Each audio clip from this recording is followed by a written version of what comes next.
radar site. Just as the target entered the ground clutter, the permanent and solid target was near the radar station, caused by the radar beams striking the ground. The lock-on was broken. The target seemed to pull away swiftly from the jet interceptor. At almost this exact instant, the tower operators reported that they had lost visual contact with the UFO. The tower called the F-94 and asked if they had seen anything visually during the chase. They hadn't. The F-94 crew stayed in the area 10 or 15 more minutes, but couldn't see anything or pick up any more targets on their radar. Soon after the F-94 left the area, both the ground radar and the tower operators picked up the UFO again. In about 2 minutes, radar called the tower to say that their target had just broken into 3 pieces and that the 3 pieces, spaced about a quarter of a mile apart, were leaving the area, going northeast.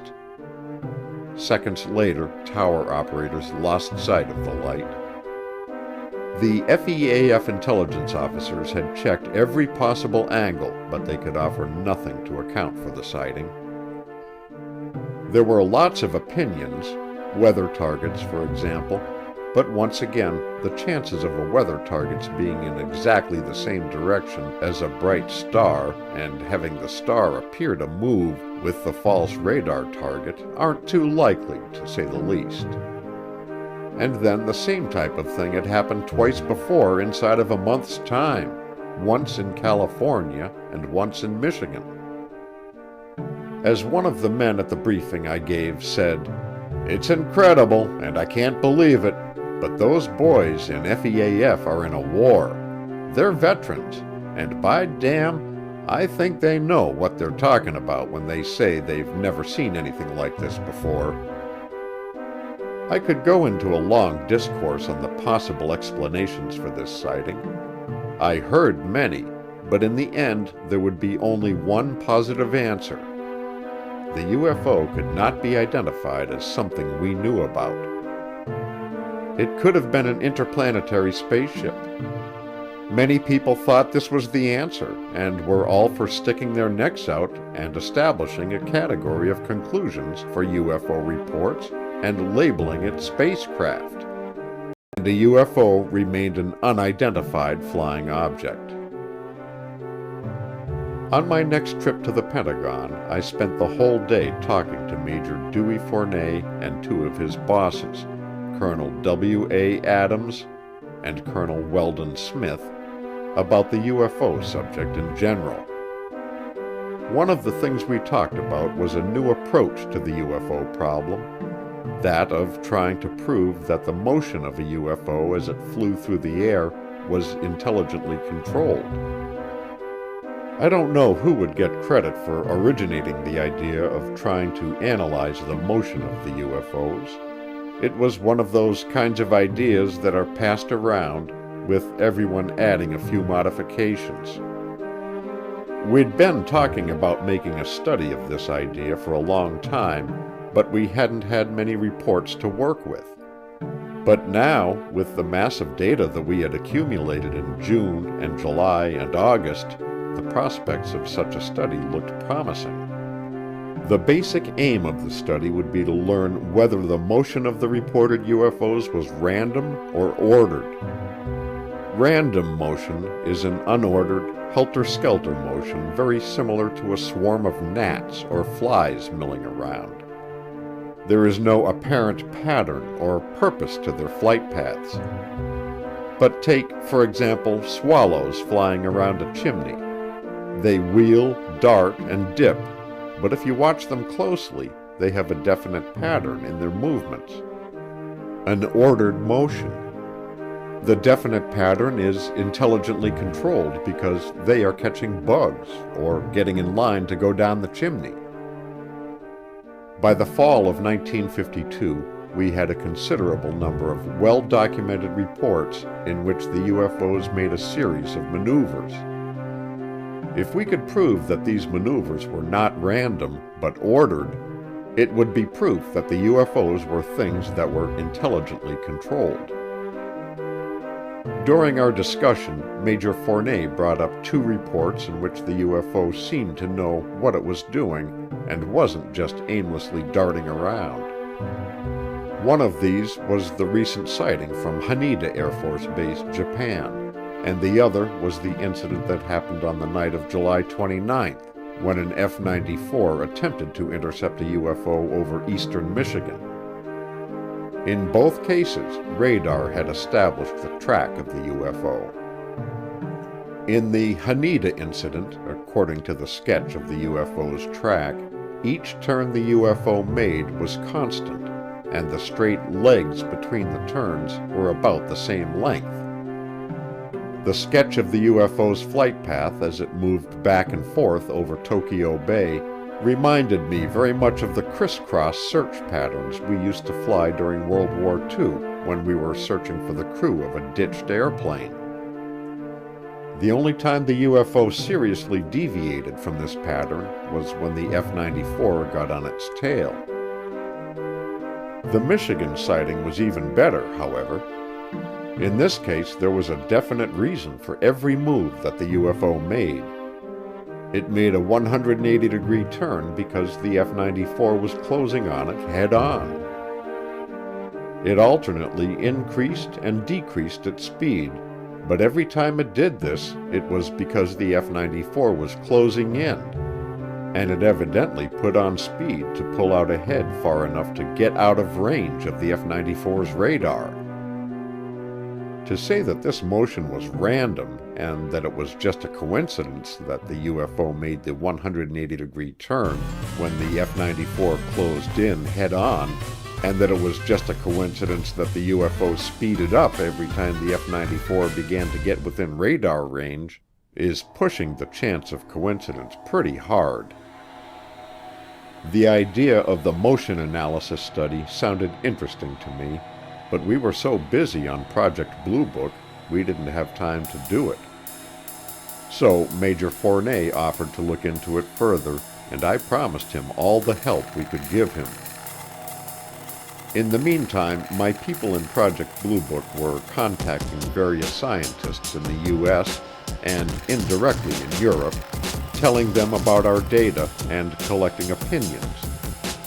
We did this in 2 ways. In the United States, we briefed various scientific meetings and groups. To get the word to the other countries, we enlisted the gratis aid of scientists who were planning to attend conferences or meetings in Europe. We would brief these European-bound scientists on all the aspects of the UFO problem so they could informally discuss the problem with their European colleagues.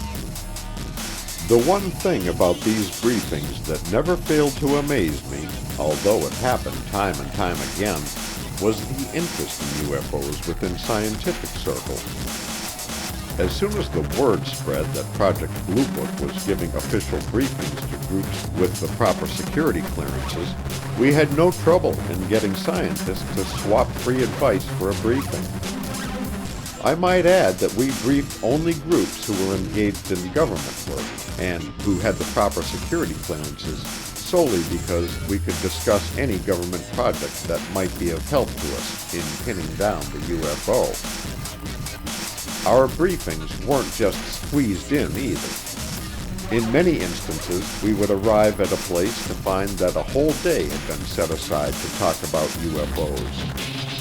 And never once did I meet anyone who laughed off the whole subject of flying saucers, even though publicly these same people had jovially sloughed off the press with answers of hallucinations, absurd, or a waste of time and money. They weren't wild-eyed fans, but they were certainly interested.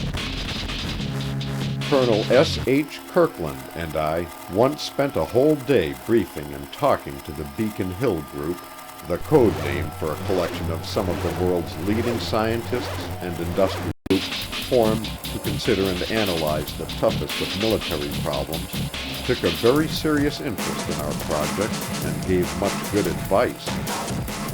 At Los Alamos, and again at Sandia Base, our briefings were given in auditoriums to standing room only crowds. In addition, I gave my briefings at National Advisory Committee for Aeronautics Laboratories, at Air Research and Development Centers, at Office of Naval Research Facilities, and at the Air Force University. Then we briefed special groups of scientists. Normally, scientists are a cautious lot and stick close to proven facts, keeping their personal opinions confined to small groups of friends. But when they know that there is a sign on a door that says, "Classified briefing in progress," inhibitions collapse like the theories that explain all the UFOs away. People say just what they think. I could jazz up this part of the UFO story, as so many other historians of the UFO have, and say that Dr. So-and-so believes that the reported flying saucers are from outer space, or that Dr. Whozitz is firmly convinced that Mars is inhabited. I talked to plenty of Dr. So-and-sos who believed that flying saucers were real, and who were absolutely convinced that other planets or bodies in the universe were inhabited. But we were looking for proven facts and not just personal opinions. However, some of the questions we asked the scientists had to be answered by personal opinions because the exact answers didn't exist. When such questions came up, about all we could do was to try to get the largest and most representative cross-section of personal opinions upon which to base our decisions. In this category of questions, probably the most frequently discussed was the possibility that other celestial bodies in the universe were populated with intelligent beings. The exact answer to this is that no one knows. But the consensus was that it wouldn't be at all surprising. All the briefings we were giving added to our workload because UFO reports were still coming in record amounts.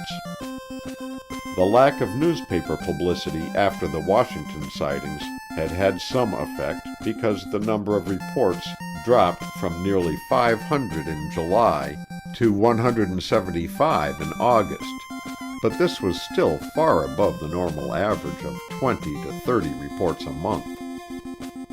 September 1952 started out with a rush, and for a while it looked as if UFO sightings were on the upswing again. For some reason, we never could determine why, we suddenly began to get reports from all over the southeastern United States. Every morning for about a week or two, we'd have a half dozen or so new reports. Georgia and Alabama led the field.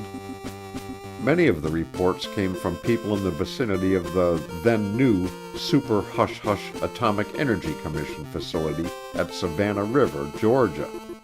And many were coming from the port city of Mobile, Alabama.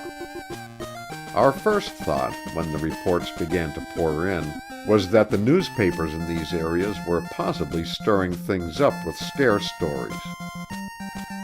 But our newspaper clipping service covered the majority of the southern papers, and although we kept looking for publicity, none showed up. In fact, the papers only barely mentioned one or two of the sightings. As they came in, each of the sighting reports went through our identification process. They were checked against all balloon flights, aircraft flights,